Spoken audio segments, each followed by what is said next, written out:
The time is now for question time, and I'll move first to Senator Ruston. Thank you, President. My question is to the Minister representing the Prime Minister, Senator Farrell. Minister, last week the Senate agreed, without dissent, to the Coalition's second reading amendment to the National Health Amendment Bill, requiring the listing of all medicines approved by the Pharmaceutical Benefit Advisory Committee on the Pharmaceutical Benefit Scheme. Is the government policy to list all medicines approved by the PBAC on the PBS? Minister Farrell. Thank you, President, and thank Senator Ruston for her question. Well,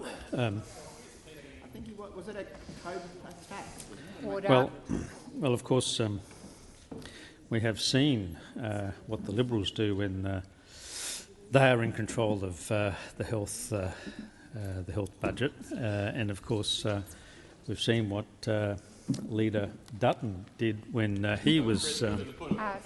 Senator Birmingham, wait to be called. Senator Birmingham. A point of order on direct relevance. As you point out, interjections are generally, indeed always, disorderly, but you allow some degree of latitude. But what we outrageously have here is the Leader of the Government in the Senate responding to interjections that are really not interjections, they are prompts from the ministers sitting behind him. The opposition, the coalition, was silent as the minister was answering. I'm going to ask you to draw him to the question. Order. Senator Birmingham, order. I'm waiting. Senator Birmingham, you got 2 feet. Please do the respect and listen to my response. That is not a point of order, but I am going to remind the Minister of the question, Minister Farrell. Thank you, President. And of course, it was the Curtin and Chifley governments that took the first. Well, it's worth putting it in its historical context, because I mean I won't repeat what I said earlier about Leader Dutton's performance in this area, but it is worth pointing out that the Curtin and Chifley governments took the first steps to make medicines affordable for all Australians post the Second War. Minister Farrell, please resume your seat. Senator Ruston. President, on a point of order in relation to relevance, I would ask you if you could reflect on the Minister's answer so far to this question, which I believe has gone in no way to my question that was very specifically targeted to a vote in this chamber or an agreement in this chamber last week to say that all medicines that were approved by PBAC would be listed on the PBS. I'd ask you to draw the Minister's attention to the question. Thank you, Senator Ruston, and I'm sure you noted that I have already directed the Minister to your question, and I will direct the Minister again. Thank you, Minister Farrell. Thank you, President. We're listing medicines and we're making them cheaper for all Australians. The government is committed to ensuring Australians have access to affordable medicines by listing medicines recommended by the Independent Pharmaceutical Benefits Advisory Committee, the PBAC, on the Pharmaceutical Benefits Scheme. The government has delivered on our election promise to cut the cost of medications for millions and millions of Australians by reducing the PBS co-payment to a maximum of 30 per Minister script. Farrell, please resume your seat. Senator Ruston. Chair or President, on a matter of relevance again, I have not asked about the co-payment for medicines. I clearly asked about the listing of PBAC-approved medicines on the PBS. Thank you, Senator Ruston. You did refer to the Pharmaceutical Benefits Scheme, and I think the Minister is being relevant, and I will listen carefully to the remainder of his question. Senator Ruston. The same point of order. They are 2 different things. Thank you, Senator Ruston. Minister Farrell, please continue. Thank you, President. Since the 1st of July 2022, the government has committed additional funding for 67 new and amended PBS listings. A further 83 items were also approved. Thank you, Minister. The time for answering has expired. Senator Ruston, first supplementary. Thank you, President. Minister, last week the Senate agreed without dissent to the Coalition's second reading amendment to the National Health Amendment Bill, which called on the government to urgently intervene to ensure FIASP remains permanently available on the PBS for the 15,000 Australians who rely on it beyond the 6-month funding cliff. Considering this, when will the government announce to these 15,000 Australians that you have that a permanent, ongoing and affordable access to FIASP on the PBS has been agreed to by the government? Thank you, Senator Ruston. Minister Farrell. Thank you, President. And I think I indicated when I was asked this question last week that I do, being a diabetic myself, I do have some familiarity with the drugs that are on the PBS system. And of course the drug that you've just mentioned, FIASP, is a fast-acting insulin drug for diabetes. Minister Butler's, very important drug, Minister Butler's office was made aware on the 22nd of February 2023. Minister Farrell, please resume your seat. Senator Ruston. On relevance again, the question was very specific about the agreement of this chamber for the medicine to be permanently listed ongoing. I'm just asking the minister, through you, Chair, if he could please advise when the 15,000 people who rely on this drug are going to be advised of the decision by this government to actually permanently list it. Having Thank a you, lecture. Senator Ruston. I believe the minister is being relevant, and I will listen to the remainder of his answer. Minister Farrell. Thank you, President. And I don't know why the opposition keeps asking me questions and then stops me from answering them. But let's see how we go. Minister Butler's office was made aware on the 22nd of February 2023 of Novo Nordisk's intention to delist the drug from the PBS on the 1st of April 2023. The government appreciates the distress that a delisting— Thank you, Minister Farrell. Time for answering has expired. Second supplementary, Senator Ruston. Minister, last week the Senate agreed, without dissent, to the Coalition's second reading amendment to the National Health Amendment Bill, which called on the government to urgently list Trikafta on the PBS for children aged between 6 and 11 years old with cystic fibrosis, noting that PBAC recommended it be listed in November last year. Considering this, when will the government announce the listing to the 500 children aged between 6 and 11 with cystic fibrosis who will benefit from the affordable access of this life-changing medicine? Thank you, Senator Ruston. Minister Farrell. Thank you, President, and thank you, Senator Ruston, for her question. Trikafta is a drug used to treat cystic fibrosis. The government will expand the listing of that drug on the Pharmaceutical Benefits Scheme for the treatment of cystic fibrosis in patients who are aged between 6 to 11 years as quickly as possible. The Department of Health and Aged Care is working— Minister Farrell, please resume your seat. Senator Ruston. Could I just seek a point of clarification from the minister? Is he saying that the government hasn't agreed to do this? Is he actually saying that the that's chamber— That's not a point of order, Senator Ruston. So the agreement of the chamber is somehow being ignored. Resume your seat. Resume your seat. Minister Farrell, please continue. Thank you, President. I'll repeat my answer in case Senator Ruston missed it. The government will expand the listing of the drug on the Pharmaceutical Benefits Scheme for the treatment of cystic fibrosis in patients who are aged between 6 to 11 years as quickly as possible. The Department of Health and Aged Care is working with the company that produces that drug, Vertex Pharmaceuticals, to finalise all necessary listing— Thank you, Minister Farrell. The time for answering has expired. Senator Sheldon. My question is to the Minister representing the Prime Minister, Senator Farrell. Over the weekend, we saw another United Labor government elected in New South Wales. And yes, we are all pleased. It was a clear message that the people of New South Wales want government to focus on the things that matter to them rather than focusing on internal party divisions and political point scoring.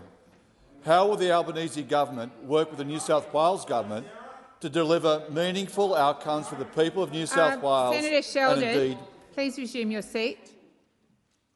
Calling out across the chamber is incredibly disorderly, and not only that, it's disrespectful, because I've got a senator on his feet seeking to ask a legitimate question. Minister Sheldon, please continue. How will the Albanese government work with the New South Wales government to deliver meaningful outcomes for the people of New South Wales and indeed all of Australia? Thank you, Senator Sheldon. Minister Farrell. Thank you, President. And can I congratulate, on behalf of the rest of your Senate colleagues, Senator Sheldon, for the terrific work that you put into the wonderful result on the weekend. And over the weekend, the people of New South Wales had their opportunity to have a say, and they spoke with a loud and clear voice as they voted for a fresh start under the terrific leadership of Chris Minns and Labor.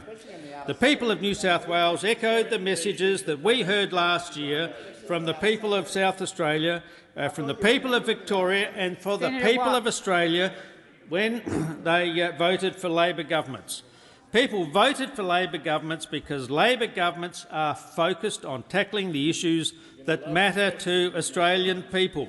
People voted for Labor governments who are focused on their needs as opposed to the internal party fights as those opposite continue to do.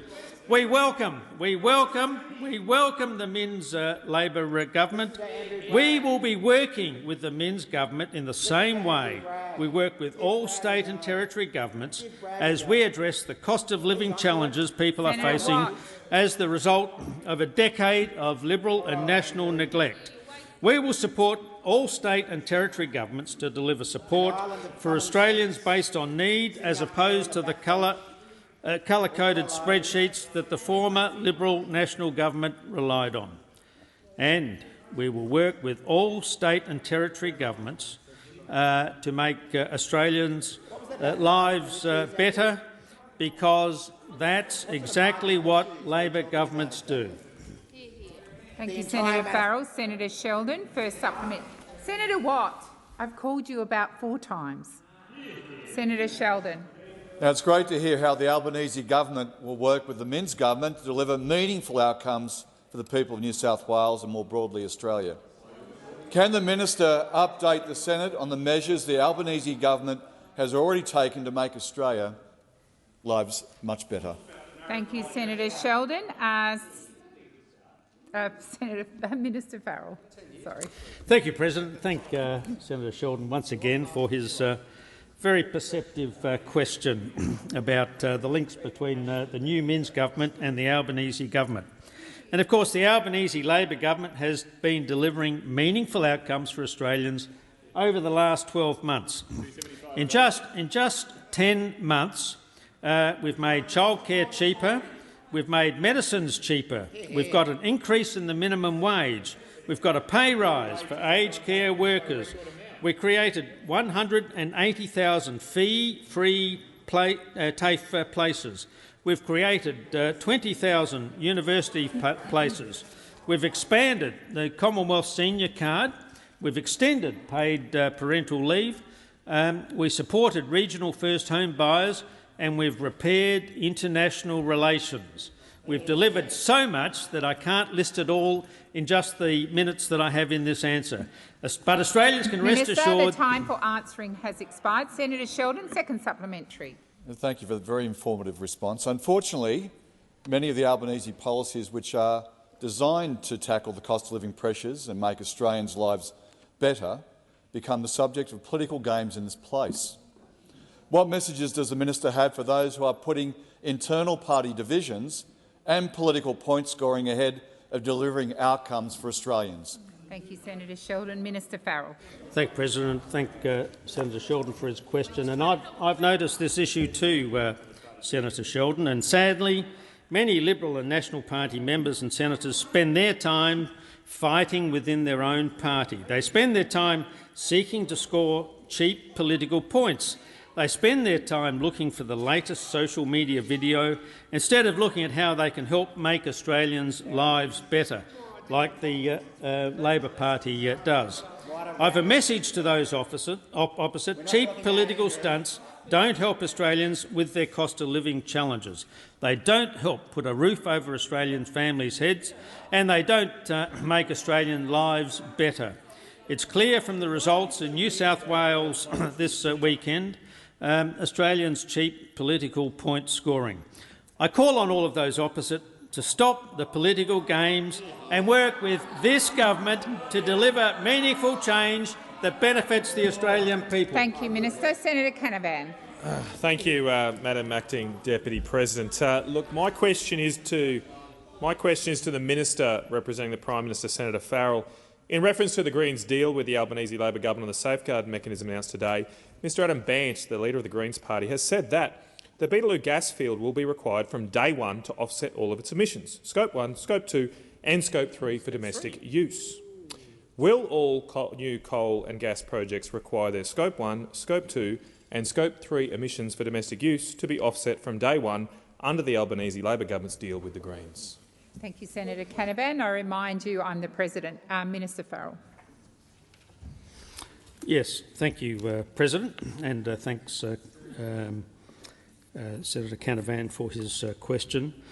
And of course, after a wasted decade, of course, today is a very good day.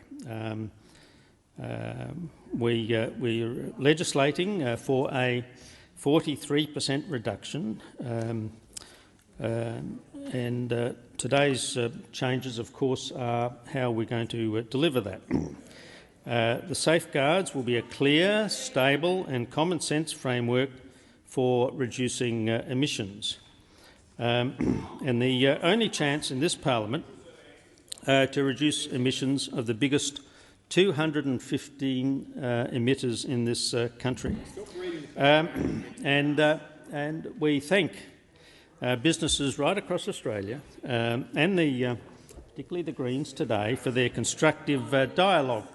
If the opposition has got some concerns about this particular policy, then you could have. Minister Farrell, please resume your seat. Senator Birmingham. President, again, a point of order on direct relevance. Now, Senator Farrell likes to go through the background part of a brief. These points of order actually give him time to be able to come to the specific question that was asked. So as he flicks through the pages in front of him, could we please draw him to Senator Canavan's very specific question about whether future projects will have their Scope 1, Scope 2 and Scope 3 emissions for domestic use have to be offset? Will they or won't they? Thank you, Senator Birmingham. Senator McKenzie. Senator Birmingham, I believe the minister is being relevant, but I will listen. That question was very detailed. Yes, it had a direct ask at the end, but it was also very detailed. Minister Farrell. Thank you, President. And look, the reality is this, and at some point, it must going to sort of strike the coalition that when you deal yourself out of the. Minister Farrell, please resume your seat. Senator Birmingham. Again, President.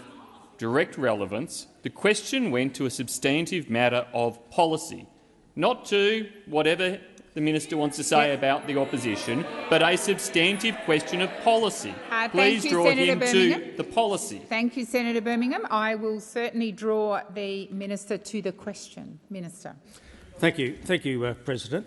Look, the reality is, at some point, you've got to understand when you deal yourself out of the picture by refusing to negotiate. Minister Farrell, please resume your seat. Senator Birmingham. President, you did just draw the minister to the question, and he is flaunting your ruling, ignoring your ruling, showing disregard. I urge you to please be proactive in reminding him of that, or if need be, sitting him down if he continues to ignore you. Senator Birmingham, I have drawn the minister to the question. I am. Senator McGrath, order. Minister, I ask you to direct yourself to the. Minister Farrell, please resume your seat. Conversations across the chamber are disorderly. I've called the minister to the question. I'm going to call the minister to answer the question. Minister. Thank you, President, and I completely reject the suggestion that I don't respect the chair, because I do. Now, the Safeguards framework will help deliver the commitment of Scope 1 emissions, given the cross-jurisdictional nature of Scopes 2 and 3 emissions. The government will refer Scope 2 and 3 emissions to the Energy and Climate Ministerial Council. Thank you, Minister. Senator Canavan, first supplementary.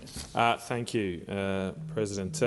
In his statement, Mr Adam Bandt has said that the deal will stop many of the 116 Australian coal and gas projects that are in the pipeline for construction. Is this correct? Based on government analysis, how many projects will be stopped Senator and how many Watt. Australian jobs will this deal cost? Thank you, Senator Canavan. Minister Farrell.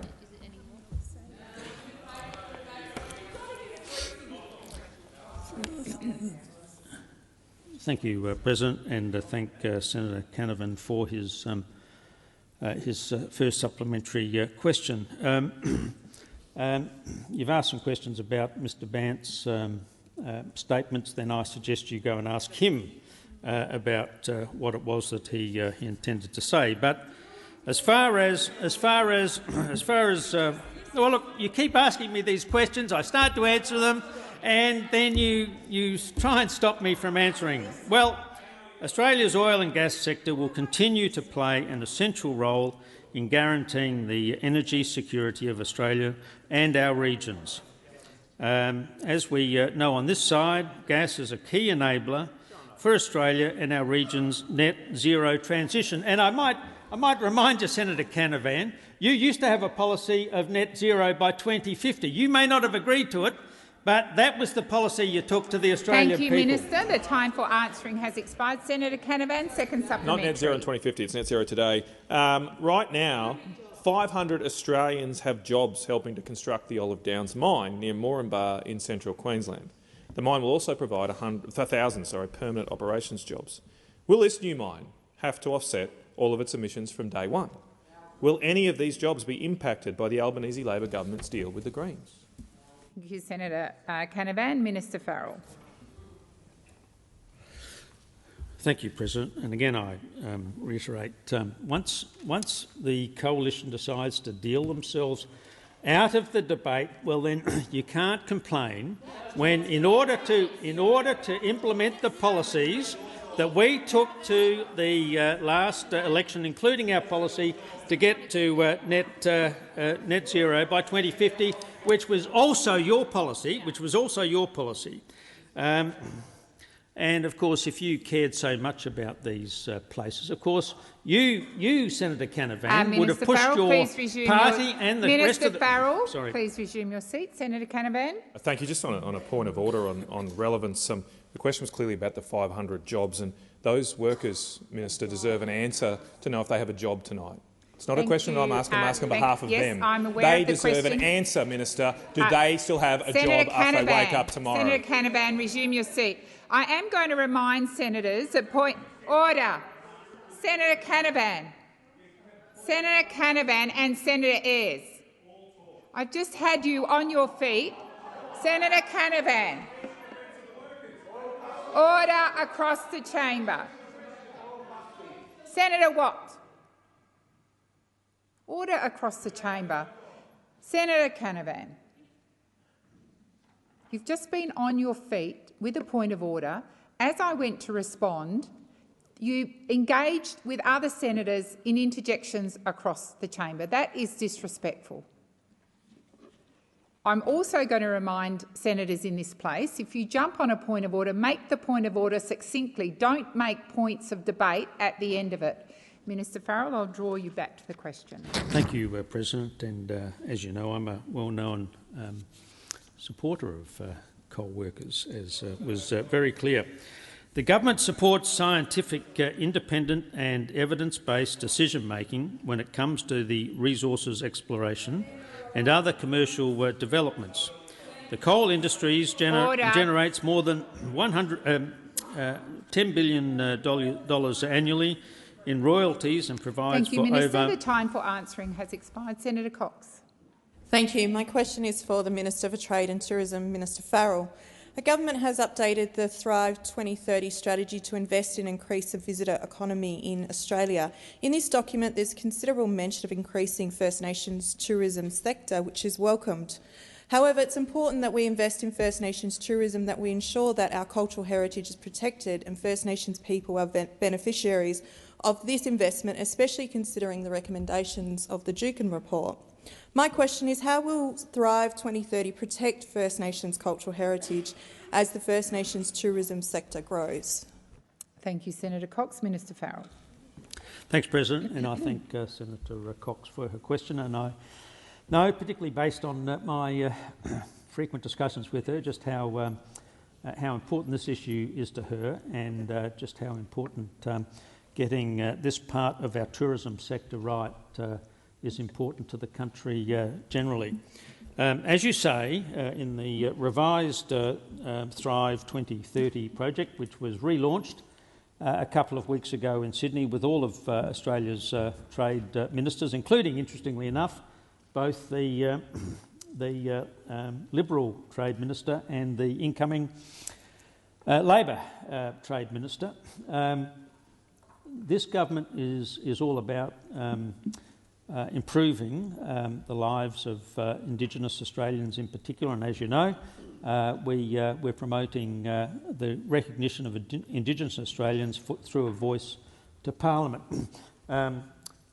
In a sense, everything else sort of flows from that commitment, because what it means is, as a government, we see not only the opportunity of improving the lives of Indigenous Australians through greater tourism focused on the Indigenous experience, but also projecting to the world the commitment that this government has got to in particular, Indigenous issues. In all of the discussions that I have with companies overseas, we promote Indigenous tourism as a unique aspect to the Australian tourism experience, and I'm extremely hopeful that, based on that revised Thrive 2030, that we can build on what we're already doing in this space. Thank you, Minister. The time for answering has expired. Senator Cox, first supplementary. Thank you, Minister Farrell. How does Thrive 2030 fit with the government's broader trade strategy, and in particular creating economic, social, environmental and cultural opportunities through capacity building and investment growth, particularly in relation to the ratification of the Convention for the Safeguarding of Intangible Cultural Heritage, which was recommendation 2 of the Jukin report, which your government committed to? Thank you, Senator Cox. Minister Farrell. Thank you, President, and again thank Senator Cox for her first supplementary question.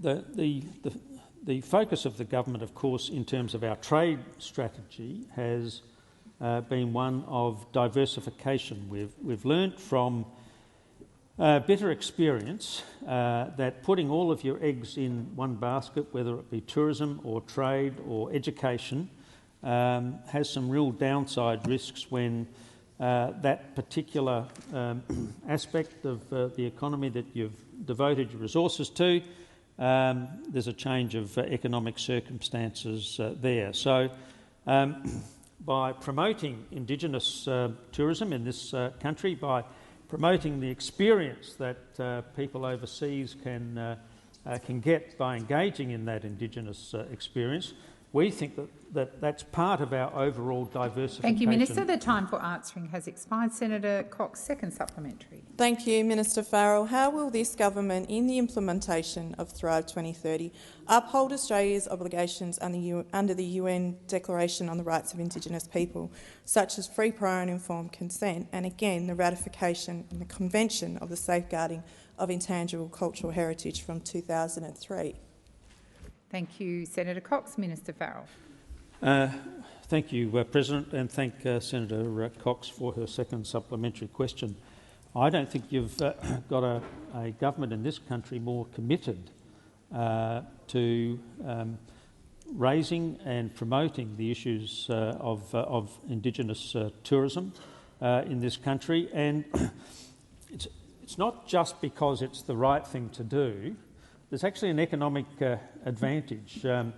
In the post-pandemic world, every country is trying to get some aspect of their tourism experience which will attract tourists back to their country. This offers a real opportunity for Australia to have a unique offering which will achieve all of the... Oh, sorry, Senator Cox. Senator Farrell was blocking my line of sight. Question was quite specific about the UN Declaration on the Rights of Indigenous Peoples and free and prior informed consent, and I didn't once hear the minister refer to that. Thank you, Senator Cox. Your question also went to the 2030 matter and other matters. Minister, please continue. Thank you, President.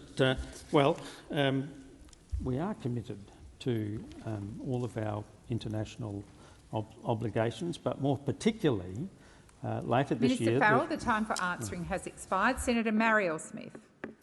Thank you, President. My question is to the Minister for Finance, Senator Gallagher.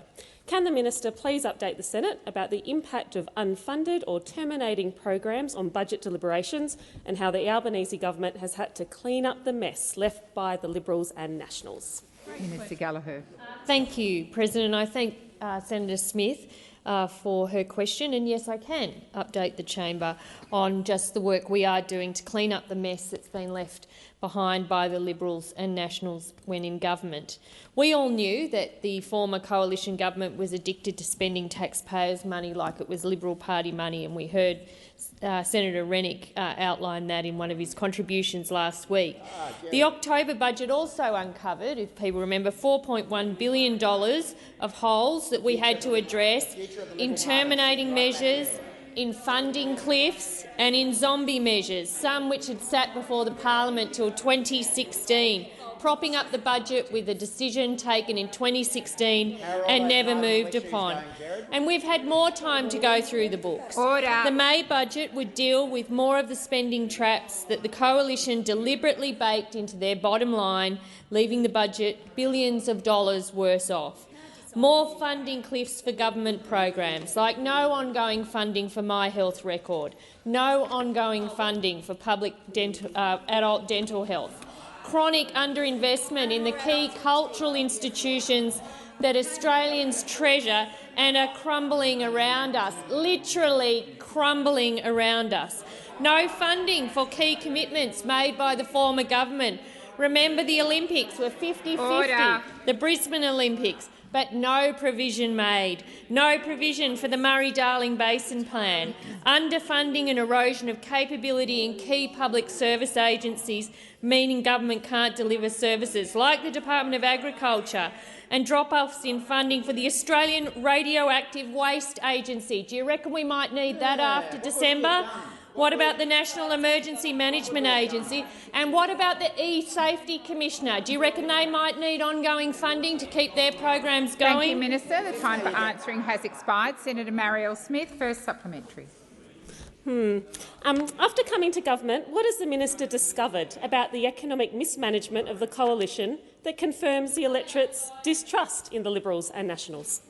Senator Smith, thank you. Minister Gallagher. Thank you. Yes, I can. We've inherited $1 trillion in debt and ongoing $50 billion in structural deficits with not enough to show for it. The former government spent money on rorts and waste to bolster their electoral chances with nothing to show for it. Our first budget in October uncovered those unlegislated zombie measures, banked since 2016 and not going to progress. Funding cliffs of programs which were ended purely to improve the forward estimates, even though any government would continue them. Failure to provision for necessary funding issues like COVID-19. And, of course, let's remember their big save in their budget on robo-debt. Remember when you pursued hundreds of thousands of Australians for debts they didn't owe to make sure your budget looked better than it was, and it backfired against the lives of those Australians, but also in the settlement you had to pay to get out of it. That's right. Thank you, Minister. Senator Smith, second supplementary. Thank you, President. What measures is the federal Labor government undertaking to dig the country out of the fiscal hole that the coalition created for ordinary Australians? And how is the Albanese Labor government working to protect Australians from pressures related to the cost of living? Minister Gallagher. Thank you, and I thank Senator Smith for her supplementary. Well, I think the Australian people know that the Albanese Labor government is one that can be trusted, both to be upfront with Australians about the state of their budget, We are cleaning up the mess and doing the job that the Liberals and Nationals refused to do, funding the necessary services, funding the ongoing programs and addressing the spending shortfalls in key areas in the May budget. Unlike the Liberals and Nationals, our government will have the difficult conversations with the Australian people about the economic challenges that we face and make the responsible decisions to ensure a better future. Please resume your seat. Senator Hume, I called you twice. I expect you to be silent. Thank you. Minister Gallagher, please continue. Thank you. We're doing this work to ensure we can deliver for the Australian people, making room for targeted cost of living relief services that the Australian community expects. That's what Australians expect from their government, not a dodgy set of tricks and booby traps hidden in the budget to make your bottom line look better, all the while the Australian people suffer. The time for answering the question has expired. Senator Roberts. Thank you, President. My question is to the Minister for Finance, Senator Gallagher. Last week, Senator, I asked questions about the funding for the Deposits Guarantee Scheme, which was designed to protect the money in the bank accounts of everyday Australians, capped at $250,000 per account, $20 billion per bank and $80 billion total. Minister, when the scheme was brought in, the eligible deposits being protected were $650 billion. According to Schedule 9 of Budget Paper 1 of the October 2022 Labor budget, your budget, eligible deposits are now $1.2 trillion. Minister, how can $80 billion possibly protect $1.2 trillion in deposits? Thank you, Senator Roberts. Minister Gallagher. Thank you. And I think this question goes to some of the concerns that we're seeing in global financial markets at the moment, the impact on some banks overseas and some concerns that Senator Roberts is raising about the potential for impact here in Australia. And the answer is the same as I gave last week. Thank you, Senator Rennick. Would you like leave to speak to this question, or am I allowed to? Oh, you'd like to, would you? Minister Gallagher, sorry. address your comments to Sorry, President. Order. I know responding Order. to. I know responding Senator Rennick, resume your seat. Tell us about your Masters of Applied Finance. I know responding to interjections are disorderly, but Senator Rennick's got verbal diarrhoea, it seems, this question time. He can't keep it in.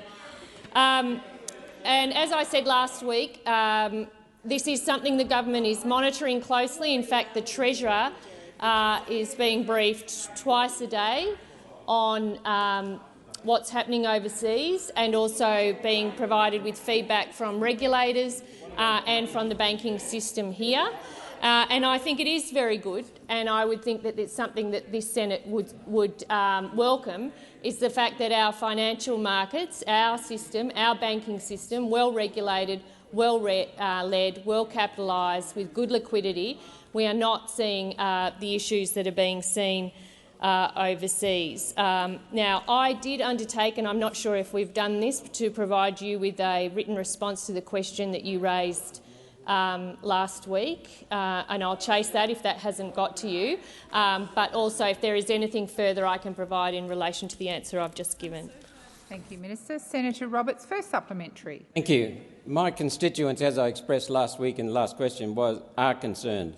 Minister, the protected amount is not indexed and would need to be increased to $380,000 per account and $115 billion overall, just to cover the same amount as the scheme did in 2008 because of inflation.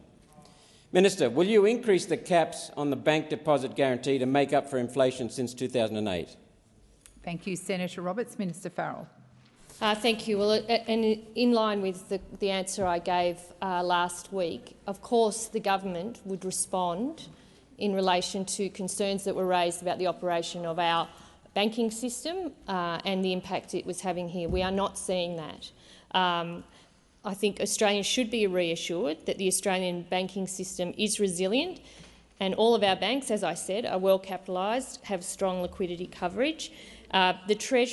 Thank you. The Treasury and regulators are closely monitoring the situation about potential impacts for Australia. And when I say that, very closely monitoring. Now, I can understand that people watching what they've seen with Silicon Valley Bank and Credit Suisse and that would have raised concerns. I can understand that, and the response is that since the GFC, since the Banking Royal Commission, there are measures in place to ensure the strong performance of our banking system, and we don't have any concerns about it. Thank you, Minister. Senator Roberts, second supplementary. Thank you. Reviewing the minister's answers to my 5 questions on the guarantee so far. Firstly, the guarantee has not been adjusted for inflation, and so it offers 34% less protection than when it was legislated. Secondly, the guarantee is not funded. There is no money available to implement it. Thirdly, the scheme only covers 7 cents in the dollar of deposits. Fourth, the minister has refused to commit to activating the scheme if it was needed. Minister, can you explain why constituents should not conclude, as many have, that the bank deposits guarantee is a fraud, is a lie? Thank you, Senator Roberts. Minister Gallagher. Well, I don't agree with that representation by Senator Roberts at all. And I have answered the question in a general sense by saying that if there were concerns, as we saw in the GFC, then of course the government and I presume the parliament would act. So the point I'm trying to make is that at this point we don't have concerns. We do not share the concerns.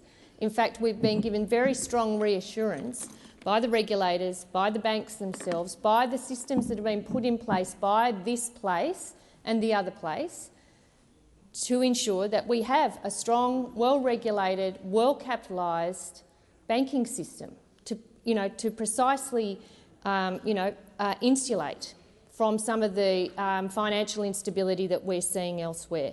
So, yes, of course the government would respond if we had to. At this point in time, we are assured that it's not the case. Thank you, Minister. Your time has expired. Senator O'Sullivan. Thank you, President. My question is to the Minister representing the Prime Minister, Senator Farrell. Minister, the Presidents and other representatives from the Western Australian Shires of Leonora and Laverton wrote to the Prime Minister Albanese earlier this year about the increase in alcohol-fuelled violence that is ravaging their community, children not being fed and the increase in violence against women, all following the abolition of the cashless debit card. Minister, my question, very sincere question to you is, have these reports been verified by the West Australian Police, and what information does the government have about the changes in crime rates across these communities? Thank you, Senator O'Sullivan. Minister Farrell. Thank you, President, and thank Senator O'Sullivan about an important issue that affects his community in these areas. Let's call them the goldfields areas of Western Australia. I understand there have been some meetings between the Laverton Shire and the relevant Albanese government minister. I think there's been some discussions with Mr Patrick Hill, the President of the Shire of Laverton, Mr Peter Craig, Shire of Leonora, Phil Marshall, Chief Executive Officer of the Laverton Shire Council, Mr Jack Carmody, Laverton Shire Councillor, and Mr Marty Sealander, Chief Executive of Pakenoo. And I understand those discussions and other positive discussions have been about what support services that those community leaders want to see in their community. And I understand there's been a willingness by the Shire to reinstate the jobs hub. There was, particularly in Laverton, I think there was some uncertainty about the long-term funding of the jobs hub because under the previous government, of course, it was going to run out in June. So I think there are some positive signs there. When it comes to the issue of alcohol use in remote Thank you, Minister. and the regional... time for answering has expired. Senator O'Sullivan, first supplementary. Reports published on the weekend indicate that the number of offences committed in Ceduna has doubled since the cashless debit card was abolished 4 months ago. Minister, given you didn't quite answer my last question about the police, I would ask you, in relation to South Australia, have the these reports been verified by the South Australian Police, and what information does the government have about changes in crime rates across the Ceduna community? Thank you, Senator O'Sullivan. Minister Farrell. Thanks, President, and thank Senator O'Sullivan for his question about Ceduna. I think the most recent reports that the Minister has received from her department indicate that there's been a decline in admissions and presentations due to alcohol and drugs or injuries in Ceduna. Stakeholders, well, I'm just telling you, I'm just telling you. I mean, you asked the question. You asked the question. I'm giving you a direct answer to the question. You may not like the answer, but with respect, Senator Ruston, you're no longer in charge of this area. You're no longer in charge of this area. We've got a terrific minister in the person of Amanda Rishworth, who I know takes a very particular interest in issues in Ceduna. Thank you, Minister. As she the does. Time for answering has expired. Senator O'Sullivan, second supplementary. Thank you, President. Months later, why hasn't the Prime Minister responded to the correspondence from the representatives of affected Western Australian communities, and when will he visit any of the negatively impacted communities? Thank you, Senator O'Sullivan. Minister Farrell. Well, as I recollect, one of your complaints was that the Prime Minister didn't go to Alice Springs when they were having a range of issues there. And my recollection is I saw the Prime Minister and Minister Burney both attending up in Alice Springs, and I do note that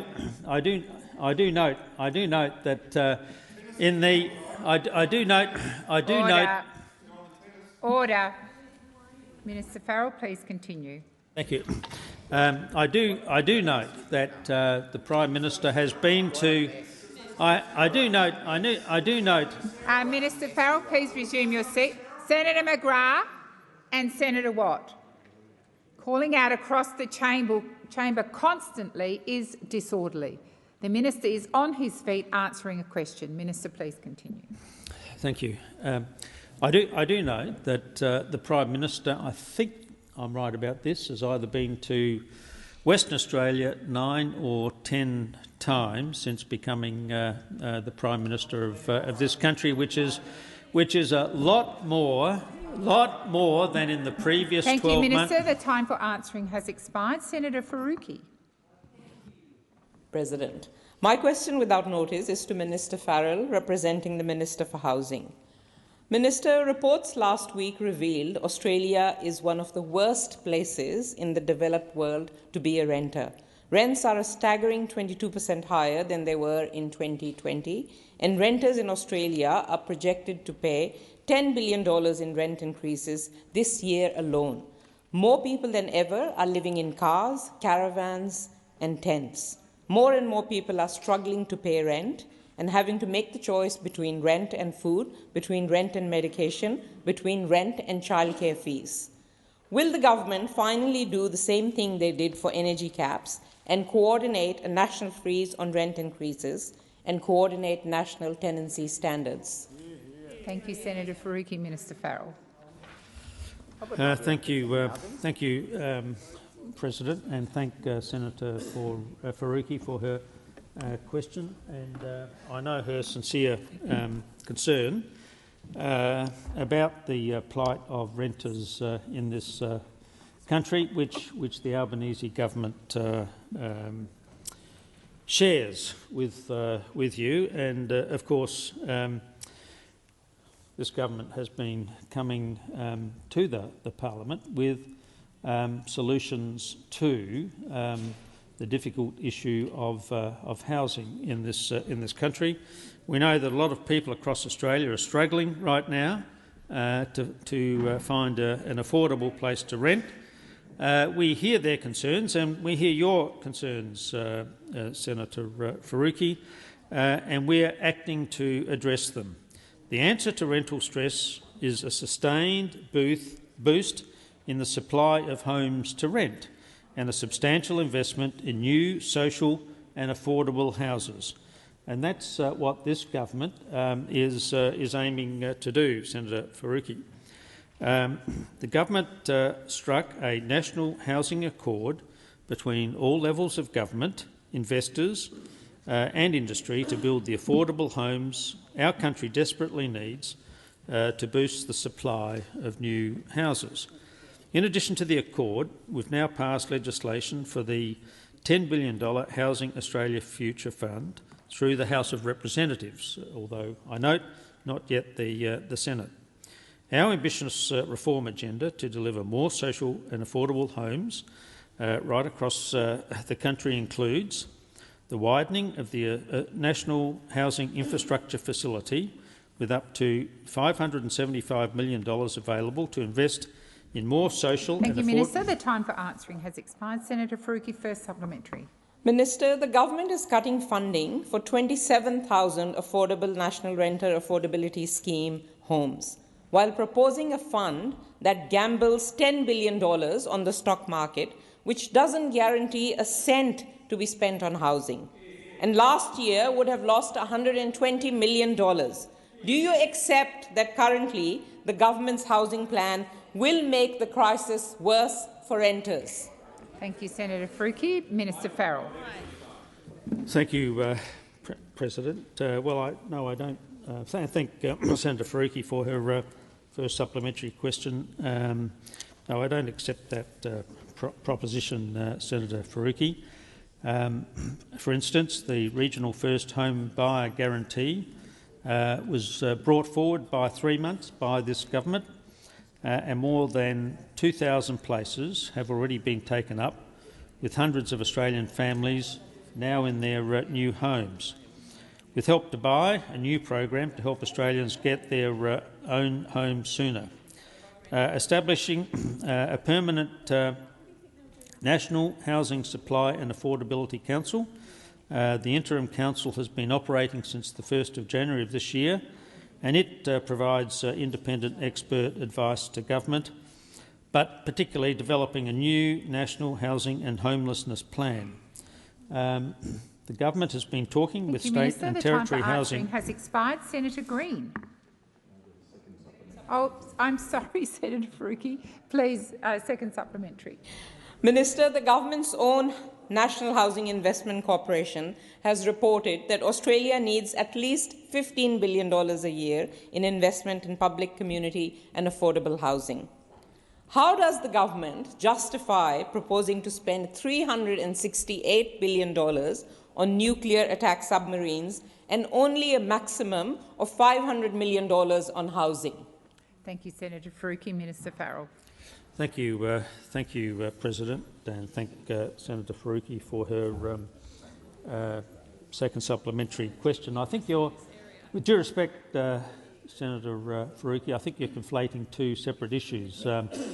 One of the obligations, like it or not, that federal government have is to ensure the defence and security of Australia, and the Albanese government takes that issue seriously. And that's why we've made some announcements in the last couple of weeks in terms of defence. We are bringing to this parliament a very significant reform package in terms of housing, which will, we believe, assist both people getting into their own homes, but more particularly renters, ensuring that they have an opportunity to rent and there's downward pressure on those rents. Can I say this? That project of this government was much more likely to succeed— Thank you, Minister. Your time has expired. Senator Green. Thank you, President. My question is to the Minister for Emergency Management and the Minister representing the Attorney-General, Senator Watt. Can the Minister explain why funding certainty is important for essential government functions like emergency management and national security, and what happens when governments don't plan for the future by providing that certainty? Thank you, Senator Green. Minister Watt. Thank you, President, and thank you very much, Senator Green. As a Cairns-based senator, I know you've provided a lot of support to regional communities experiencing floods and other disasters in your time here. In the 10 months that I've been Minister for Emergency Management, I've obviously seen a lot of floods. Every time I visit a different flood or storm-impacted community, I hear the same stories over and over again. People keep saying, it's always flooded in the past, but never like this. Or they say, this exceeds anything we've ever seen before, or this isn't normal. And this pattern was evident all the way back in 2019 with the Black Summer bushfires, when we saw unprecedented fires in Queensland rainforests, when we saw the entirety of Kangaroo Island under a bushfire warning, and when we saw fires across New South Wales and Victoria burn for months. It's been blatantly obvious for a very long time that long-term investment in disaster funding and taking action on climate change has been required. And while those of us on this side of the chamber have acknowledged the impacts of climate change for some years, those opposite are still living in the dark ages. These ideological beliefs and climate wars have hamstrung their ability to prepare for natural disasters. The fact is that for nearly a decade, the Coalition failed to make our country more resilient to the impacts of natural disasters. And despite all the evidence over all those years, they seemed to think that the disasters would stop. In fact, they even came up with a precise date that they thought the natural disasters would stop, and that was the 30th of June this year. Now, I say that because it's that date that nearly 25% of the funding for our national disaster agencies runs out. That's right. The former government, under Senator Birmingham and Senator McKenzie, didn't fund their national natural disaster agencies past the end of this financial year. According to the forward estimates, if the Coalition had won the election, our national disaster agencies could not have continued operating. Expired. Senator Green, first supplementary.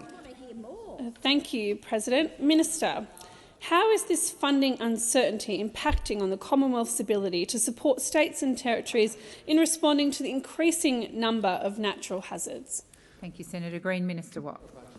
Thank you, President. Thank you again, Senator Green. Now, let me repeat that. Under the former government, 25% of the funding for our national disaster agencies runs out on the 30th of June this year. So despite all of the floods, all of the bushfires, all of the cyclones, they just said it's going to be okay, it's going to stop raining on the 30th of June 2023 and we won't need that funding beyond that. Now, what does that funding uncertainty mean? Well, what it means, if it's not fixed by our government, is that our network of recovery support officers around the country is impaired, along with our ability to provide payments to disaster-impacted communities and any national planning to build national resilience. They're the things that would have occurred had the Coalition won the last election. As I say, it's almost as if the Coalition thought that these events would just stop and that everything would be fine, the sun would come out, we'd get precisely the right amount of rainfall in precisely the right areas, and we'd never have to worry about natural disasters. This is the economic vandalism we've inherited, and we're fixing up the mess. Expired. Senator Green, second supplementary. Thank you, President. Minister, how could former governments have better prepared for the increasing number and intensity of natural hazards?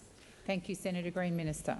Thank you, Senator Green. Well, maybe as a starting point, the former government, when it was preparing its budget just before the election, could have thought, well, you know, we've been having a lot of floods lately, we've been having a few bushfires lately, a few cyclones. Maybe we need to make sure that our National Natural Disaster Agency has the funding to continue its operations. But no. Their budget, Senator Birmingham's budget, Senator McKenzie's budget for the Emergency Management Department, actually was going to cut 25% of the funding for that agency from the 30th of June this year.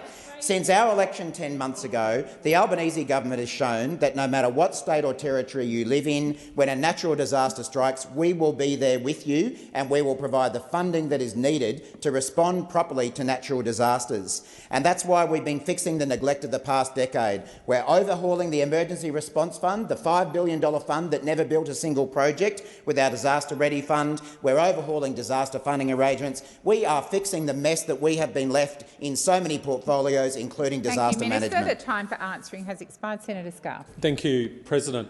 My question is to the Minister representing the Prime Minister, Senator Farrell. Is it correct that the Keating government released the Solicitor-General's advice provided to the then government's advisory committee ahead of the referendum to establish an Australian republic? Is it also correct that the Gillard government released the Solicitor-General's advice in relation to border protection policies? Thank you, Senator Scarr. Minister Farrell.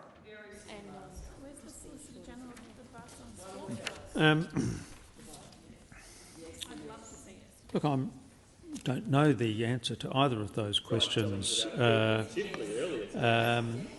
I'm very happy to make some inquiries and find out what the answer to those two questions are. Thank you, Minister Farrell.